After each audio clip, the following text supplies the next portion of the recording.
Duke का साथी कहता है क्या आप सच में प्लान को रीशेड्यूल करने वाले हैं? तो ड्यूक कहता है हाँ बिल्कुल।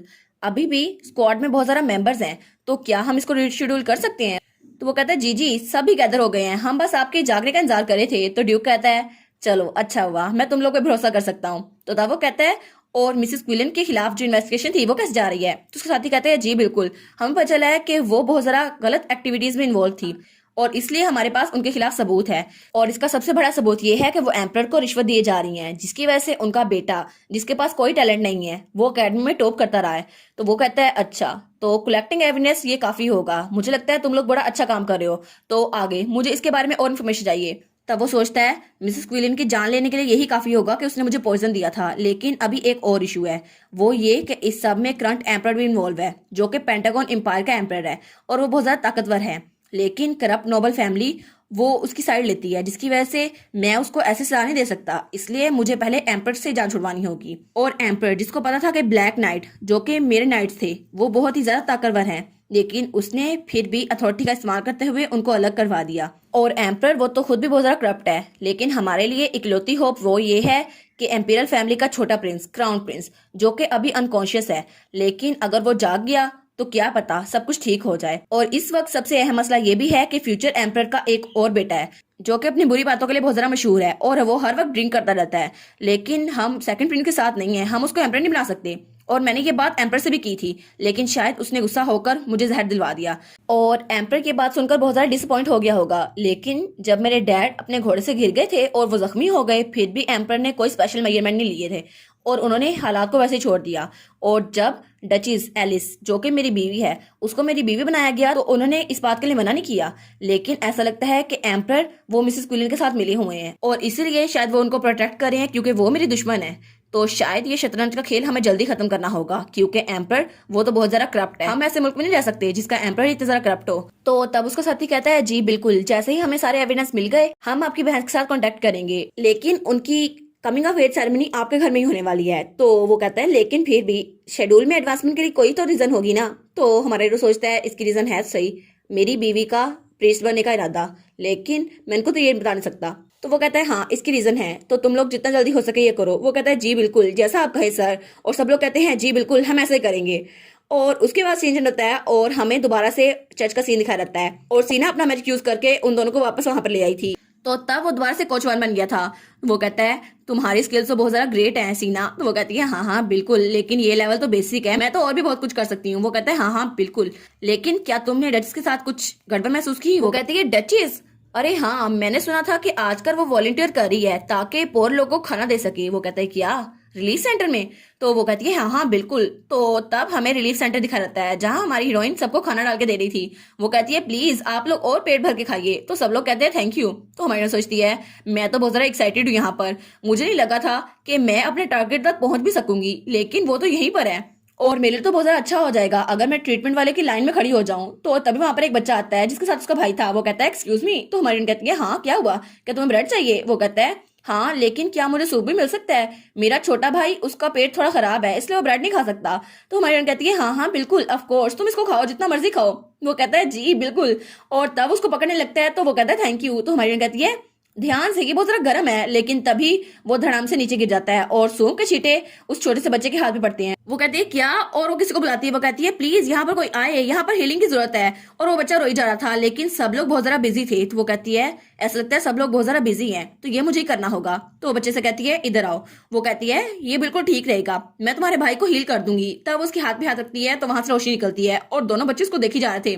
तो तब उसके हाथ से वो जख्म गायब हो गया था। वो कहते हैं क्या आप प्रीस्टेस हैं? वो कहती है नहीं नहीं अभी नहीं बनी मैं, लेकिन ये हमारा छोटा सा राज है ना, ठीक है ना? वो कहते हैं जी बिल्कुल जैसा आप कहें, और दोनों बहुत ज्यादा खुश थे।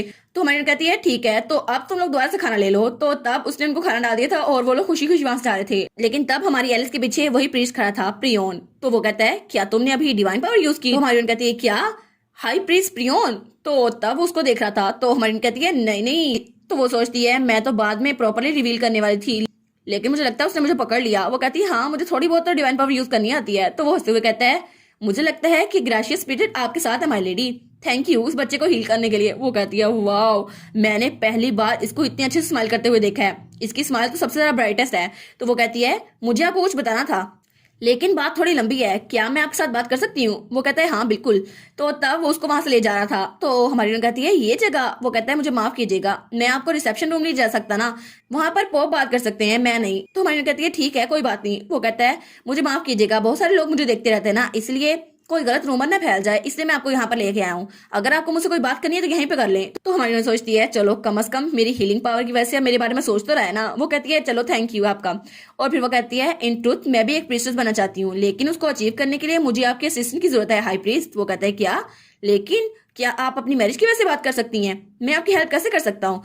वैसे भी आपको पता होना चाहिए गॉड के सर्वेंट के पास अगर डिवाइन पावर हो तो वो मैरिटल स्टेटस के साथ भी प्रीस्ट बन सकता है। तो वो कहती है हाँ हाँ मुझे ये पता है, लेकिन मसला मेरी मदर इन लॉ है मिसेस क्विलन, वो इस बात से रोकेंगी कि मैं प्रीस्टेस बन जाऊं। तो वो कहता है क्या मिसेस क्विलन? अच्छा तो फिर से मसला वही है। तो वो सोचती है चलो इसने रिएक्ट तो किया, कम से कम मेरी हेल्प कर देगा।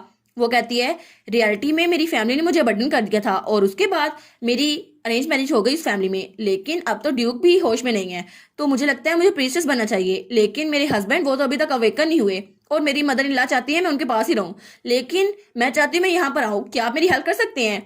वो कहता है हाँ मुझे लगता है मैं आपकी हेल्प कर सकता हूँ। तो मरियम कहती है सच में? तो वो कहता है जी बिल्कुल, मैं समझ गया आपकी बात, इसलिए मैं अपने पूरे दिल से आपको असिस्ट करने की कोशिश करूंगा। आप प्लीज मुझ पर भरोसा रखें क्योंकि मैं आपकी हेल्प करके रहूंगा। तो हमारी हीरोइन कहती है क्या सच में? वो तो बहुत ज्यादा खुश हो गई थी। तब वो हाई प्रीस्ट का हाथ पकड़ लेती है। वो कहती है thank you high priest.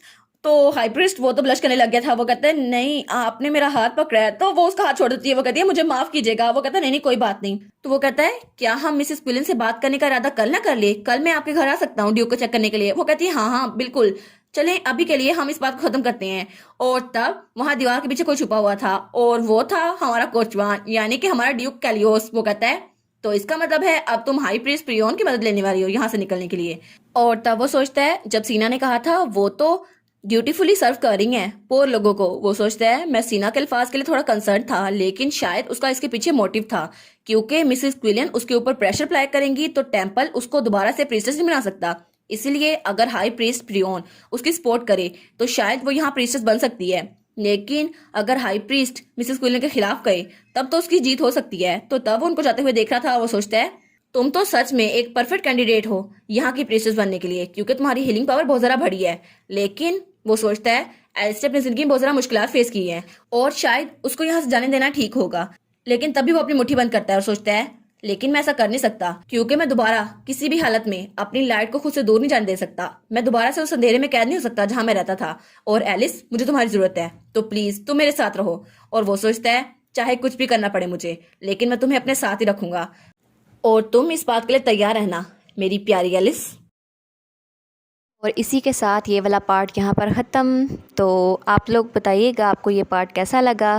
Please like करिएगा, कमेंट करिएगा और शेयर करिएगा। और जो न्यू व्यूवर्स हैं काइंडली वो चैनल को सब्सक्राइब कर दें। और पिछली वीडियोस का लिंक आपकी स्क्रीन पर नज़र आ रहा होगा तो काइंडली उनको भी चेकआउट कर लें। Thank you so much.